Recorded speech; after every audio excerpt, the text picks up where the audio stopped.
Keyingi tanqidiy fikrlash misollarimizdan biri, xo'p, itlarning turli xil zotlari mavjud. Nemischa, demak, nemis ovcharkasi, ya'ni German Shepherd deyilarkan, Labrador, Rottweiler, Doberman, Layka, toza, ya'ni to'qay it, Setter, Pointer, Taksa, Bulldog va shunaqa nomli demak bir qancha zotlari mavjud ekan.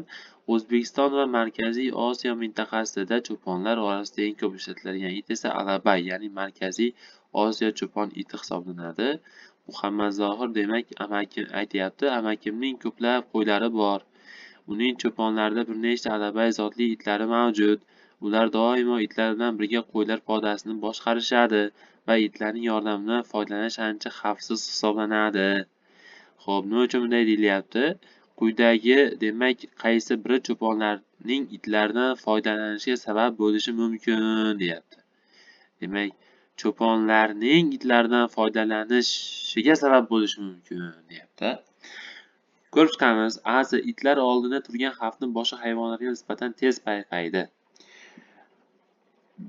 Umuman olganda bo'lishi mumkin. Ko'plab itlar sezgir hisoblanadi, ba'zi turlari juda ham demak sezgir hisoblanadi. Va demak bu bir qancha demak ishlarga o'z foydasini berishi mumkin. Lekin aynan cho'ponlar demak bundan ko'proq foydalanish kerak degan sababni ochib bermaydi bu. Bu tepadagi yuqoridagi fikrga aynan mos keladigan javob emas, o'quvchilar. B. Itlar odamlarning do'sti hisoblanadi. Ular biror xavf tug'ilganida xo'jayinini himoya qiladi, deyapti. To'g'ri, misol uchun bir qancha kinofilmlar bor.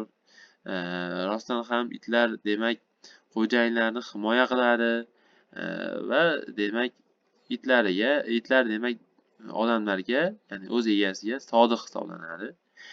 Bu ham demak bir fakt, ya'ni ma'lumot sifatida berilyapti, lekin aynan tepada cho'ponlar nima uchun xavfsiz bo'lishadi degan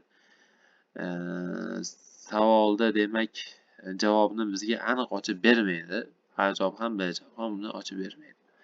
C. Alabay itlari katta va tez hamda juda kuchli bo'ladi. O'g'rilar ulardan qo'rqqani uchun bunday itlar bor uylarga yaqinlashmaydilar deyilyapti. E'tibor beradigan bo'lsak, bu joyda alabaylarni maqtadi. Demak, kuchli bo'ladi, demak xavfdan demak oldini oladi, xavfsiz bo'lasiz deyapti.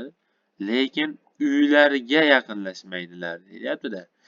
Va bu demak masalaning sharti bo'yicha cho'ponlar uylarda demak qo'ylar boqishmaydi. Demak bu javobni ham demak biz olmaymiz.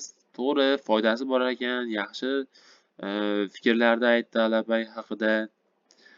Ma'lum bir masalamizni ko'p qismiga o'xshash gap aytildi, lekin oxirida esa faqatgina uylarga o'g'rilar yaqinlashmaydi deb qo'yyapti. Agar shuni o'rnida uylarga emas, cho'ponning qo'ylariga demak yaqinlashmaydilar desa, demak bu gap ham C javob ham to'g'ri desak bo'lardi. Shu joyda demak xatolik ketib qolgan. Endi D javobni o'qib ko'ramiz.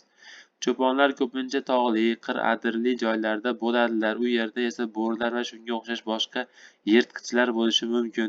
Alabay ular bilan jang qila oladigan tur hisoblanadi desangiz, demak jang qila oladigan demak itlar demak xavfsizroq hisoblanadi. Agar qo'rqadigan itlar olib yuradigan bo'lsa, demak bo'rilar demak hech qanday to'siqsiz demak qo'ylarga demak hujum qilishlari mumkin hisoblanadi. Alabaylar esa ularga bir muncha demak katta xavf tug'diradi bo'rilar uchun. Shuning uchun alabaylarni demak cho'ponlar o'zlari bilan demak boqishlari ularning xavfsizligini ta'minlaydigan jihatlardan biri hisoblanar ekan.